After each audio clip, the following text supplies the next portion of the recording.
नमस्कार, Haryana at 9 PM news channel में आप सभी का स्वागत है। आइए आपको कराते हैं खबरों से अपडेट। खरखुदा शहर के वार्ड संख्या 10 में रहने वाले एक युवक को 4 युवकों ने हमला कर घायल कर दिया। आकाश ने बताया कि वह रात्रि के समय अपने घर का सामान लेने बाजार गया था। उसे रास्ते में लाले राजेश व अन्य 2 युवक मिल गए, जिन्होंने उसके साथ मारपीट करके उसका मोबाइल तोड़ दिया और उसकी जेब से 5,440 रुपये छीन लिए। युवकों ने उसे जान से मारने की धमकी दी है। घायल अवस्था में उसे सीएच से खरखुदा लाया गया, लेकिन ज़्यादा गंभीर हालत में उसके परिजन उसे पीजीआई खानपुर इलाज के लिए ले गए। पुलिस ने मामला दर्ज कर जांच शुरू कर दी है। कोमल कोहाड़ कल्पना चावला स्कूल की खेल अकेडमी में निरंतर अभ्यास करती थी। कल्पना चावला स्कूल के डायरेक्टर धर्मराज खत्री व स्कूल स्टाफ की तरफ से कोमल कोहाड़ का स्वागत किया गया। जटोला के खेतों के साथ धधकी आग, काफी मशक्कत के बाद बची गेहूं की फसल, ग्रामीणों व दमकल की मदद से पाया आग पर काबू। IMT की जमीन में गोपालपुर मार्ग पर लगी पेड़ों में आग, गायब मिली गार्ड। जटोला गांव में खेतों के पास पड़ी कूड़े की ढेर में अज्ञात कारणों से आग लग गई। आग निरंतर फैलती जा रही थी कि ग्रामीणों ने उसे देख लिया। उसके साथ ही किसानों के गेहूं के खेत जिनमें आग धधकती तो बहुत से किसानों की फसल चपेट में आ सकती थी। मामले की सूचना दमकल केंद्र को दी गई। किसानों व दमकल की काफ़ी मशक्कत के बाद आग पर काबू पाया गया। उधर IMT की जो ज़मीन अधिग्रहण की हुई है, उसमें जहां पर मारुति की ज़मीन दी गई है, वहां से गुजरने वाले गोपालपुर मार्ग पर सड़क किनारे खड़े वृक्षों में आग लगने के से कई वृक्ष आग में झुलस गए।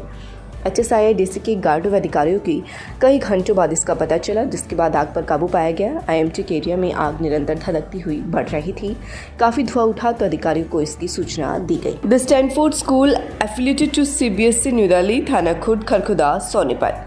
Admission open for the session 2022-23, class PP1 to 9th class.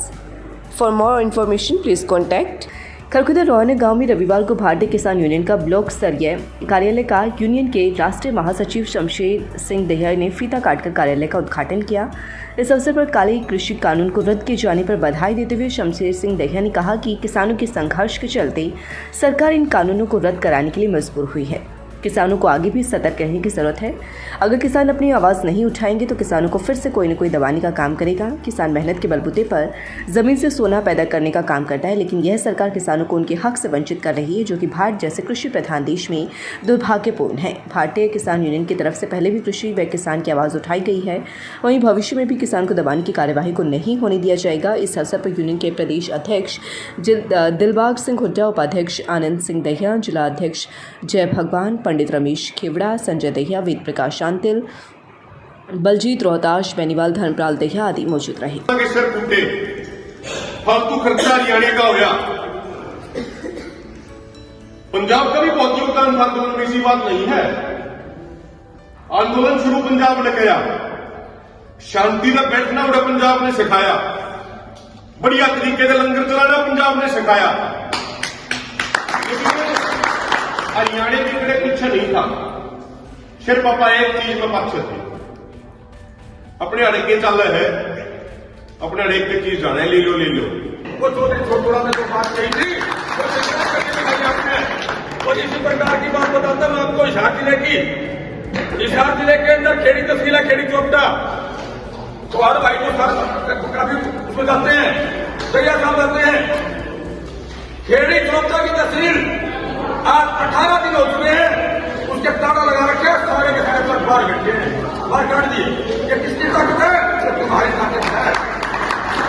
तो समझो, हमारा एक झारखंड का एरिया है, राजस्थान के मैंने बदल दिया, एक बालसमंद तहसील है, वहां पर 2-3 मिनट का समय और टाइम नहीं लूंगा आपका। बालसमंद तहसील बिल्कुल राजस्थान के बेल्ट के ऊपर है, और हमारा हिसार में जो मेरा गांव है वो उसके बीच में पड़ता है। वहां की भाग्य प्रशासन ने क्या किया, जैसे वर्षा बता रहे थे, घर बैठे की काफी कर दी और 21% खराबा दिखाने भेज दी। राहुल दहिया की याद में लगाए रक्तदान शिविर। रक्तदान शिविर में 138 यूनिट एकत्रित। राहुल सिंह युवा क्लब से लाना व मां दानू देवी धर्मार्थ ट्रस्ट सांगी के संयुक्त तत्वाधान में रविवार को सिलाना गांव में रक्तदान शिविर लगाया गया। शहीद भगत सिंह युवा क्लब के सदस्यों ने बताया कि रक्तदान शिविर स्वर्गीय राहुल दहिया की याद में लगाया गया है। राहुल डाकघर में नौकरी करने के साथ साथ सामाजिक कार्यों में बहुत सक्रिय रहते हैं। उन्होंने बताया कि राहुल की बरसी पर हर वर्ष रक्तदान शिविर लगेगा। शिविर का आयोजन दादा समात वाले मंदिर परिसर में किया गया। क्लब के सभी सदस्यों ने रक्तदान किया है। वहीं सहयोगी संस्था मां दानो देवी धर्मार्थ ट्रस्ट के कोषाध्यक्ष नवनीत हुड्डा ने बताया कि आज के शिविर में 138 यूनिट रक्त एकत्रित हुआ है। यह संस्था का 229वां रक्तदान शिविर है। संस्था द्वारा लगाई गई अब तक के रक्तदान शिविरों में कुल 19,000 से ज़्यादा यूनिट रक्त एकत्रित कर ब्लड बैंक में दिया गया है। आज संस्था के द्वारा 2 रक्तदान शिविर धांधलान गांव में व दूसरा सिलाना गांव में आयोजित किए गए हैं।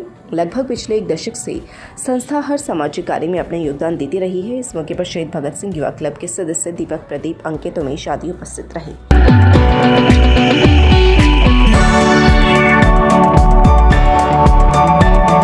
बेजुबान पशु पक्षियों की सेवा व सुरक्षा के लिए आगे आई आमजन। उपायुक्त कैप्टन मनोज कुमार। कंक्रीट जंगल पशु पक्षियों के लिए बना खतरा, टेरेस गार्डनिंग पर दिया बल। पशु पक्षियों की सेवा करना हमारी प्राचीन परंपरा। दानी पानी की व्यवस्था करके बन सकते हैं उपकार के भागीदार। रोहतक उपायुक्त कैप्टन मनोज कुमार ने जिलावासियों से बेजुबान पशु पक्षियों की सेवा व उनके जीवन की सुरक्षा के लिए आगे आने का आह्वान किया है। उपायुक्त ने कहा कि उन्हें जो भी अच्छा विचार किसी भी माध्यम से मिलता है तो उसे आमजन में प्रसारित करने का प्रयास करते हैं ताकि अच्छे परिणाम सामने आ सके। कैप्टन मनोज कुमार ने कहा कि बढ़ती आबादी के साथ जंगल का क्षेत्र घट रहा है और बढ़ती इमारतों की वजह से कंक्रीट जंगल दिखाई देने लगा है। इस स्थिति में पशु पक्षियों के लिए भी संकट बढ़ता जा रहा है। उन्होंने कहा कि टेरेस गार्डन के माध्यम से हम अपनी छत व वातावरण को हरा भरा व सुगंधित बनाने का कार्य कर सकते हैं। उन्होंने कहा कि छत पर गमले लगाकर इस कार्य को अंजाम दिया जा सकता है। उपायुक्त ने कहा कि टेरेस गार्डनिंग से जहां हरियाली बढ़ेगी वहीं पक्षियों की भी गर्मी के सीजन में एक सुखमय स्थान मिल पाएगा। कैप्टन मनोज कुमार ने कहा कि बेजुबान पशु पक्षियों की सहायता व सुरक्षा करना वर्षों पुरानी हमारी परंपरा रही है। पशुओं के लिए पुराने समय में ज़मीन पर टैंक्स बनाए जाते थे ताकि गर्मी के मौसम में पशु पानी पी सके। उन्होंने कहा कि कुछ संस्थाएं पशु पक्षियों के खाने व पीने की व्यवस्था कर रही हैं जो कि सराहनीय है।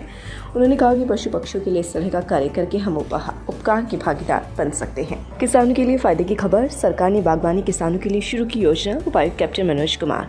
योजना में 30 व 40 हज़ार रुपये तक का बीमा सुनिश्चित। मुख्यमंत्री बागवानी बीमा योजना पोर्टल शुरू। रोहतक उपायुक्त कैप्टन मनोज कुमार ने कहा कि राज्य सरकार ने किसानों की फसलों में प्रतिकूल मौसम व प्राकृतिक आपदाओं के कारण होने वाले नुकसान की भरपाई के लिए मुख्यमंत्री बागवानी बीमा योजना के नाम से एक नई बागवानी फसल बीमा योजना के पोर्टल की शुरुआत की है। प्रतिकूल मौसम तथा प्राकृतिक आपदाओं जैसे ओलावृष्टि, तापमान, पाला, जलकारक, बाढ़, बादल फटना, नहर, ड्रेन का टूटना, जल भराव, आंधी तूफान व आग जो फसल नुकसान का कारण बनते हैं उसको योजना में शामिल किया जा रहा है। उन्होंने बताया कि योजना के तहत 21 फसलें शामिल हैं। योजना में टमाटर, प्याज, आलू, फूल गोभी, मटर, गाजर, भिंडी, घिया, करेला, बैंगन, हरी मिर्च, शिमला मिर्च, पत्ता गोभी, मूली, 2 मसाले, हल्दी, लहसुन और 5 फल आम, किन्नू, बेर, अमरूद, लीची शामिल हैं। योजना उन सभी किसानों के लिए वैकल्पिक तौर पर होगी जो मेरी फसल मेरा ब्यौरा के तहत पंजीकृत होंगे। योजना के तहत आश्वस्त राशि सब्जियों व मसालों के लिए 30,000 रुपये प्रति एकड़ व फलों के लिए 40,000 रुपये प्रति एकड़ होगी तथा किसान का योगदान हिस्सा आश्वस्त राशि का केवल 2.5% होगा जो सब्जियों में राशि 750 रुपये व फलों में 1,000 रुपये प्रति एकड़ होगी। कैप्टन मनोज कुमार ने बताया कि मुआवजा को 4 श्रेणी 25, 50, 75 व 100 में बांटा गया है। 26% से 50% के बीच फसल नुकसान की अवस्था में मुआवजा 50% की दर से सब्जियों मसालों के लिए 15,000 रुपये व फलों के लिए 20,000 रुपये। 51% से 75% के बीच नुकसान की अवस्था में मुआवजा 75% की दर से सब्जियों मसालों के लिए 22,500 रुपये व फलों के लिए 30,000 रुपये तथा 75% से अधिक नुकसान की अवस्था में मुआवजा 100% की दर से सब्जियों मसालों के लिए 30,000 रुपये व फलों के लिए 40,000 रुपये दिया जाएगा। मुआवजा राशि सर्वेक्षण पर आधारित होगी। योजना की निगरानी, समीक्षा व विवादों का समाधान प्रधानमंत्री फसल बीमा योजना के तहत गठित राज्य सरकार व जिला स्तर की समितियों के माध्यम से किया जाए। बिरला इंटरनेशनल स्कूल 7 एकड़ कैंपस में 3री से 5वीं कक्षा के छात्रों को मिलिट्री स्कूल, आर्मी स्कूल, सैनिक स्कूल व नवोदय विद्यालय के एंट्रेंस टेस्ट के लिए तैयार किया जाता है। Tulip Hospital, Sonipat, Department of Urology. We are excited to announce that a well-reputed senior doctor has joined us in Urology Department, Dr. Gaurav Singh Randhawa, laparoscopic euro onco surgeon. लगातार खबरों से बनी रहने के लिए चैनल को like, subscribe और share जरूर करें। धन्यवाद।